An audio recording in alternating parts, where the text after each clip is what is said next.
రోజున ఆయనకు అనుభవం కానీ, ఆలోచన కానీ, ఆచరణ కానీ, చతురత కానీ, చైతన్యం ఎక్కువ ఉన్న వ్యక్తి. ప్రజలు కూడా ఆదరణ చేయాల.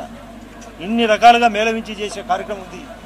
ఇక్కడ ప్రతిపక్ష నాయకుడు మన జిల్లావాడు ఈ 6-7 కార్యక్రమంలో ఏది తెలియదని, ఏదన్నా సబ్సిడీ 1000 రూపాయలు ఇస్తే 10,000 ఇవ్వాలని, 10,000 ఇస్తే 0 చుట్టి 1,00,000 రూపాయలు ఇవ్వాలని, అంటే ఊరికి 10 టైమ్స్ యాడ్ చేసి చెప్పడం.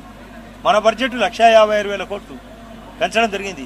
కానీ జగన్మోహన్ రెడ్డి యొక్క ఆలోచన ప్రకారం అయితే అది 15,60,000 కోట్లు కావాలి. అంటే పన్నులు ఏమన్నా రుద్దాలనా ఎవరికన్నా, లేదంటే సెంట్రల్ను గుంజి రాబట్టాలనా? ఏ విధంగా ఉంటుంది? సెంట్రల్ బడ్జెటే 19 లక్షల రూపాయలు, 19 లక్షల కోట్లు. సెంట్రల్ బడ్జెట్ అంతా మన రాష్ట్రానికి కావాలా అని మాట్లాడతాడు ఏదో ఒకటి. అటువంటి ఆలోచన. Thank you viewers. ఈ వీడియో మీకు నచ్చితే లైక్ బటన్ టచ్ చేయండి. తాజా 30 ఛానల్ కు సబ్స్క్రైబ్ చేయండి. మీ మిత్రులకు షేర్ చేయండి.